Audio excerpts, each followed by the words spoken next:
Hello everyone, welcome to my YouTube channel. Today in this video I will discuss about sentence. आज की video में हम लोग sentence को डिस्कस करने वाले हैं। मतलब आज की वीडियो में हम लोग सेंटेंस को सीखने वाले हैं। सेंटेंस तो आप सभी ने पढ़ा होगा, बट आज की वीडियो में हम लोग सेंटेंस को इस तरीके से पढ़ेंगे कि हम लोग सेंटेंस को देखते ही बता देंगे कि कौन सा सेंटेंस है, जिससे कि आपको एग्जाम्स में मार्क्स बहुत ही आसानी से मिल जाएंगे। तो चलिए हम लोग वीडियो को शुरू करते हैं। सबसे पहले हम लोग सेंटेंस को देख लेते हैं कि सेंटेंस की डेफिनेशन क्या है, सेंटेंस होता क्या है। इसको देखने के बाद हम लोग ट्रिक्स के साथ आगे बढ़ेंगे। तो सेंटेंस का डेफिनेशन दिया हुआ है, a sentence is a group of words. यहाँ पे लिखा हुआ है a sentence is a group of words that makes a complete sense is called sentence.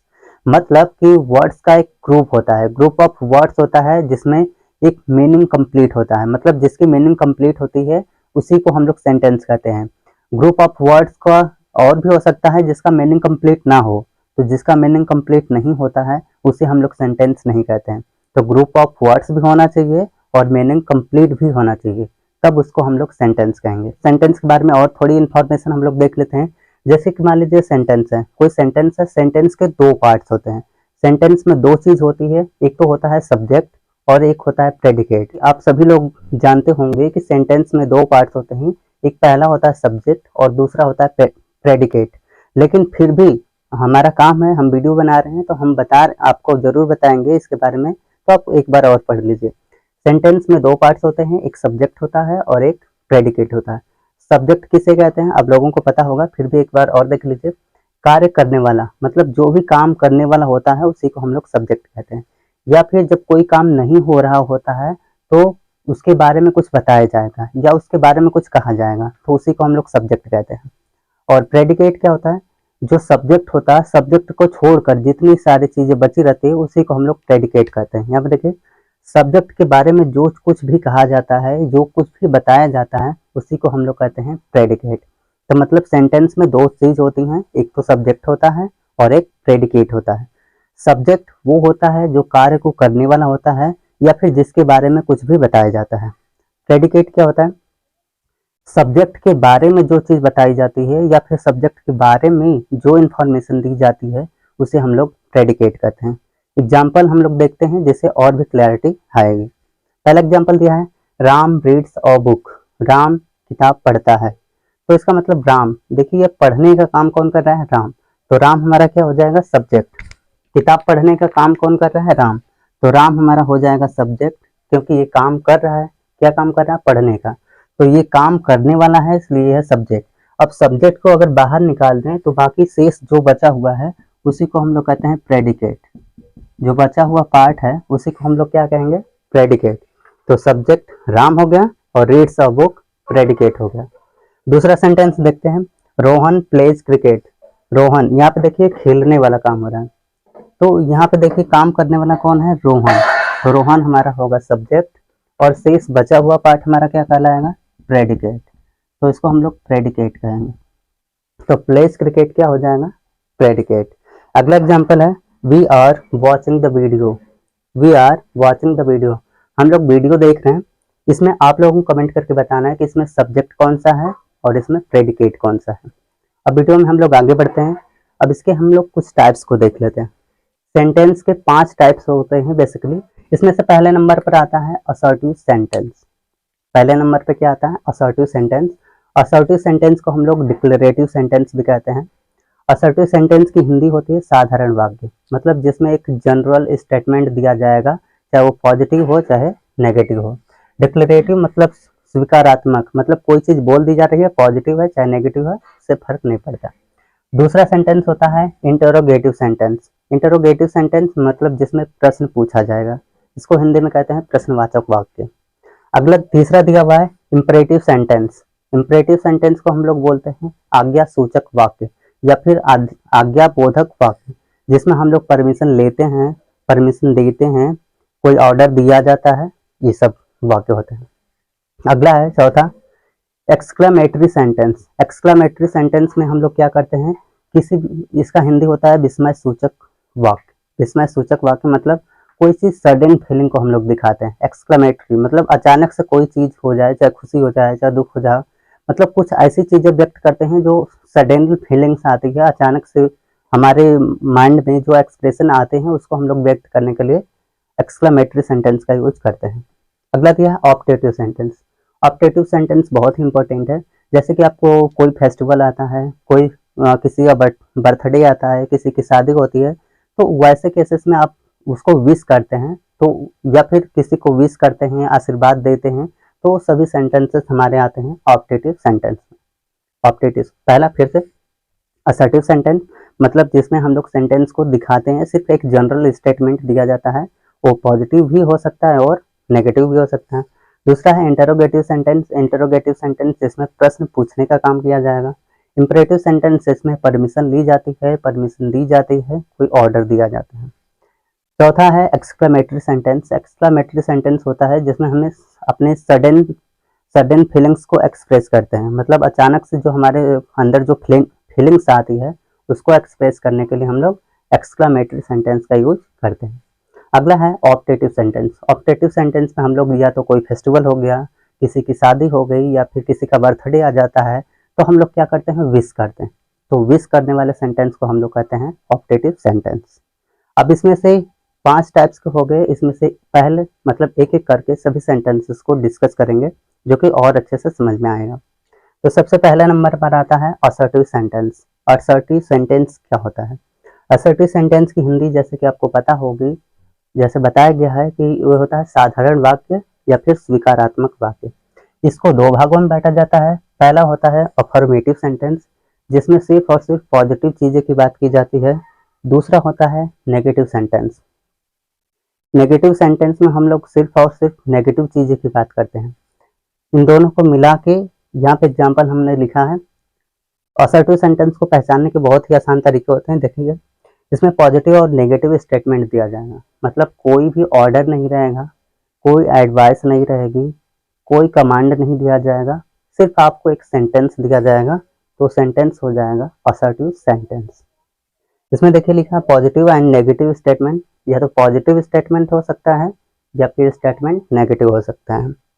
अगला आगे लिखा हुआ है नो ऑर्डर। इसमें कोई ऑर्डर नहीं रहता है, कोई एडवाइस नहीं रहती। इसमें कोई ऑर्डर नहीं दिया जाता है, कोई एडवाइस नहीं दिया जाता है। नो कमांड, कोई कमांड नहीं थी। कमांड मतलब ऑर्डर ही होता है। अगला है ओनली अ जनरल स्टेटमेंट। सिर्फ और सिर्फ आपको एक स्टेटमेंट दी जाएगी, उसमें बताया जाएगा कि वो पॉजिटिव है कि नेगेटिव है, बस। ये होता है हमारा असर्टिव सेंटेंस। एग्जाम्पल है he is a good boy. वो एक गुड बॉय है, मतलब वो है एक अच्छा लड़का है। I like this video. मुझे ये वीडियो अच्छी लगती है। इसमें देखिए पॉजिटिव, मतलब इसमें नेगेटिव की बात ही नहीं हो रही है। You are my student. आप लोग मेरे स्टूडेंट हैं।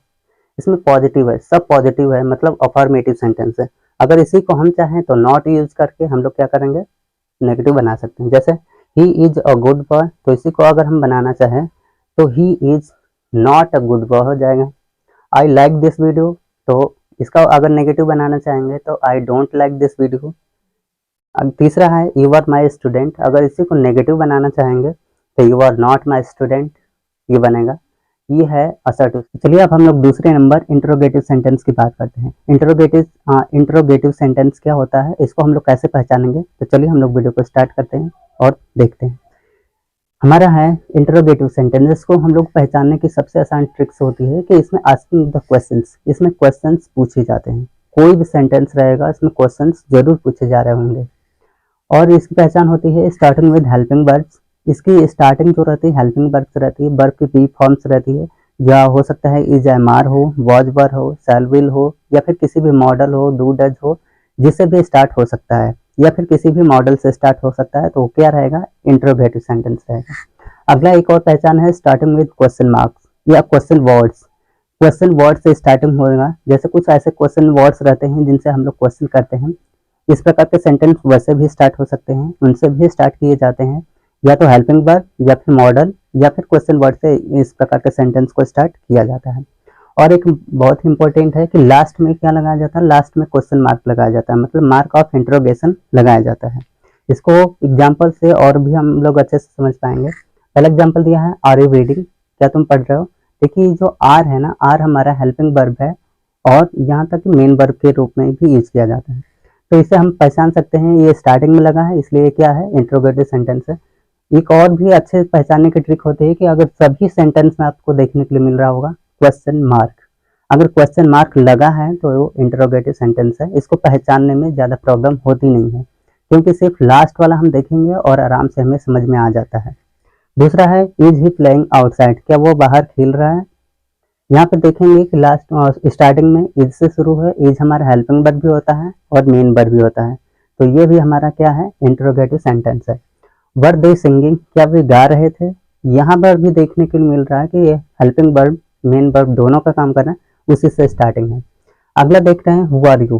हु आर यू एक हु जो एक क्वेश्चन वर्ड है जिसे हम लोग क्वेश्चन करते हैं, उससे स्टार्टिंग है, तो ये भी हमारा क्या है, किस टाइप का सेंटेंस है, हमारा इंट्रोगेटिव टाइप।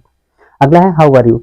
हाउ भी हमारा क्वेश्चन वर्ड है, तो इससे भी क्वेश्चन वर्ड, मतलब या तो क्वेश्चन वर्ड से स्टार्ट रहेगा, हेल्पिंग वर्ब से स्टार्ट रहेगा, या फिर मॉडल से स्टार्ट रहेगा। और लास्ट में बहुत ही इंपॉर्टेंट है कि लास्ट में मार्क ऑफ इंटरोगेशन लगाया जाता है, क्वेश्चन मार्क लगाया जाता है। अब अगले सेंटेंस पे हम लोग चलते हैं, तीसरा जो कि है इंपरेटिव सेंटेंस। इंपरेटिव सेंटेंस क्या होता है, इसको भी हम लोग देख लेते हैं। इंपरेटिव सेंटेंस का हिंदी होती है आज्ञा सूचक वाक्य, मतलब जिसमें आज्ञा दी जाती है, परमिशन दी जाती है, रिक्वेस्ट की जाती है। इसमें देखिए ऑर्डर दिया जाता है, कोई ना कोई ऑर्डर दिया जाएगा, ऑर्डर लिया जाता है, रिक्वेस्ट की जाती है, ऑफिशियल में जाएंगे तो वहाँ पे कमांड दिया जाता है। फिर उसके बाद इसमें कोई ना कोई रिक्वेस्ट की जाती है, जैसे बताएं कि ऑर्डर दिया जाता है, ऑर्डर लिया जाता है, रिक्वेस्ट की जाती है, एडवाइस दिया जाता है, सजेशन दिया जाता है, एडवाइस दिया जाता है। इस प्रकार के सेंटेंस में यही सब किए जाते हैं, या तो ऑर्डर है, रिक्वेस्ट रहेगा, कमांड रहेगा, कोई रिक्वेस्ट करेगा या फिर एडवाइस करेगा, या फिर हम लोग कोई भी सजेशन हम लोगों को दे सकता है। और बहुत ही इम्पोर्टेंट है कि स्टार्टिंग विद वर्ब या डोंट। इंपरेटिव सेंटेंस की पहचान सबसे इम्पोर्टेंट होती है कि वो किसी न किसी वर्ब से स्टार्टिंग होगा। जितने भी एग्जाम्पल आप देखेंगे तो स्टार्टिंग विद वर्ब, या तो वर्ब से स्टार्टिंग रहेगा, सिंपल सेंटेंस है तो वर्ब से स्टार्टिंग रहेगा, अगर नेगेटिव सेंटेंस हमारा तो डोंट से स्टार्टिंग रहेगा। एग्जाम्पल देखते हैं, कम हियर, देखिए कम हियर, यहाँ पे देख रहे हैं कम हियर, कम हमारा वर्ब है, वर्ब से स्टार्टिंग हुआ है, इसलिए क्या है, इंपरेटिव सेंटेंस है। अगला है डू इट फास्ट, जल्दी करो, डू इट फास्ट लिखा, डू हमारा वर्ब होती है, इसलिए ये क्या है, इंपरेटिव सेंटेंस है। अगला लिखा है राइट इट फास्ट, इसे जल्दी लिखो, राइट इट फास्ट, राइट हमारा वर्ब है, इसलिए ये क्या है, हमारा इंपरेटिव सेंटेंस है। इसमें सभी में देख रहे हैं कि कम हियर, यहाँ आओ, या तो बुला भी सकते हैं, ऑर्डर भी दे सकते हैं। डू इट फास्ट या तो एडवाइस भी दे सकते हैं, या फिर हम लोग ऑर्डर भी दे सकते हैं। राइट इट फास्ट हम लोग एडवाइस भी कर सकते हैं, ऑर्डर भी कर सकते हैं। अगर इसी को हम लोग नेगेटिव बनाना चाहें, नेगेटिव सेंटेंस में देखना चाहें तो क्या होगा, डोंट गो देयर, वहाँ मत जाओ। यहाँ पे देखिए नेगेटिव सेंटेंस है, डोंट से स्टार्ट होगा, पॉजिटिव सेंटेंस है, वर्ब से स्टार्ट होगा। डोंट फॉरगेट, भूलना मत। फिर लिखा है डोंट बी लेट, लेट मत होना। ये होते हैं इंपरेटिव सेंटेंस।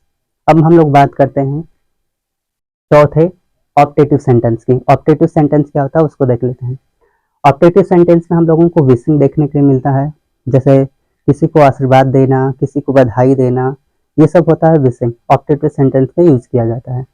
इसमें प्रेयर किया जाता है, किसी की अच्छी लाइफ के लिए हम लोग प्रेयर करते हैं, या फिर किसी का भला करने के लिए हम लोगों को प्रेयर करनी पड़ती है, तो इस टाइप में ऐसे सेंटेंस होते हैं। और इसमें किसी को कर्ज भी किया जाता है, हो सकता है किसी के लिए, किसी अच्छे के लिए प्रेयर किया जाता है, किसी की उसके साथ अच्छा हो जाए। उसमें ऐसा भी प्रेयर किया जाता है कि किसी का खराब हो जाए, तो उसको हम लोग कर्ज कहते हैं। और इसमें आशीर्वाद भी हम लोग देते हैं, तो आशीर्वाद भी देने के लिए हम लोग इस टाइप के सेंटेंस का यूज करते हैं। और एक इम्पोर्टेंट है कि लास्ट में मार्क ऑफ एक्सक्लेमेशन लगाया जाता है, मतलब फैक्टोरियल का यूज करते हैं लास्ट में। ये जरूर आपको जरूर लास्ट में आप लोगों को देखने के लिए जरूर मिलेगा। एग्जाम्पल है मे यू लिव लॉन्ग, मतलब इसमें बोला जा रहा है कि मे यू लिव लॉन्ग, मतलब आपकी उम्र लंबी हो या आप दीर्घायु हो। Wish you happy new year, जब आप कोई फेस्टिवल आता है तो इसमें विश करते हैं, तो विश करने के लिए भी हम लोग ऑप्टेटिव सेंटेंस का यूज करते हैं। इसमें लिखा विशिंग, या फिर विश बोल सकते हैं, विशिंग बोल सकते हैं। Wish you happy new year, मतलब आपको नए साल की बहुत सारी शुभकामनाएं। God bless you, God bless मतलब भगवान आपको आशीर्वाद दे, बरकत दे, तरक्की दे, कुछ भी ऐसा बोल सकते हैं। May you go to hell, may you go to hell, इसकी हिंदी हम आप लोगों को नहीं बताएंगे, आप लोग इसे सर्च से जरूर कर लेंगे। पांचवा दिया हमारा एक्सक्लामेटरी सेंटेंस। एक्सक्लामेटरी सेंटेंस में हम लोग अपनी सडन फीलिंग्स को दिखाते हैं, सरप्राइज वाले सेंटेंसेस को दिखाते हैं। वैसे सेंटेंस में हम लोग एक्सक्लामेटरी सेंटेंस में डिस्कस करते हैं। इसमें देखिए पहले पॉइंट है कि सडन फीलिंग्स एक्सप्रेस, मतलब सडन फीलिंग्स जो हमारे अंदर आती है उसको एक्सप्रेस किया जाता है। सरप्राइजिंग सेंटेंस, कुछ ऐसे सेंटेंस रहते हैं जिससे हम लोग सरप्राइज्ड हो जाते हैं। एक्सप्रेशन ऑफ हैप्पीनेस, हम लोग हैप्पीनेस को, जो हमारी सडन फीलिंग्स रहती है उसको शो करते हैं। सैडनेस को शो करते हैं। सरप्राइज वाले सेंटेंसेस को या सरप्राइजनेस को हम लोग शो करते हैं। अपलॉज, मतलब किसी की तारीफ में हम लोग करते हैं, तो इस प्रकार के सेंटेंस में हम लोग करते हैं। किसी की निंदा करते हैं, किसी का अपमान करते हैं, तो भी इस टाइप के सेंटेंसेस में आते हैं। एग्जाम्पल हमारा दिया है hurray, hurray, we have won the match. Hurray लिखा है, हुर्रे का मतलब होता है एक ऐसा वर्ड है जिससे हम लोग खुशी को व्यक्त करते हैं। तो हुर्रे मतलब बहुत ही ज़्यादा खुशी हो रही है। We have won the match, कि हमने मैच जीत लिया, मतलब हमें खुशी हो रही है या फिर हम बहुत ही खुश हैं कि हमने मैच जीत लिया। अगला दिया हुआ है ओ, आई लॉस्ट माई फोन। ओ, वो एक ऐसा वर्ड है जो कि दुख को व्यक्त करता है। कोई काम आप करते हैं और आपको दुख हो रहा है, तो वो ऐसे सेंटेंस में, ऐसे सेंटेंस के लिए या फिर ऐसे सिचुएशन के लिए हम लोग ओ का यूज करते हैं। तो वो है ओ, आई लॉस्ट माई फोन, मैंने अपना फ़ोन खो दिया। तो इस टाइप्स के सेंटेंसेस रहे 5 जो कि बहुत इंपॉर्टेंट होते हैं। अगर आपने अच्छे से पढ़ लिया है तो आपके 2 मार्क्स पक्के हो जाएंगे, 2 मार्क्स आपके ज़रूर एग्जाम्स में मिल जाएंगे। तो आज की वीडियो में इतना ही, मिलते हैं नेक्स्ट वीडियो में। Thanks for watching.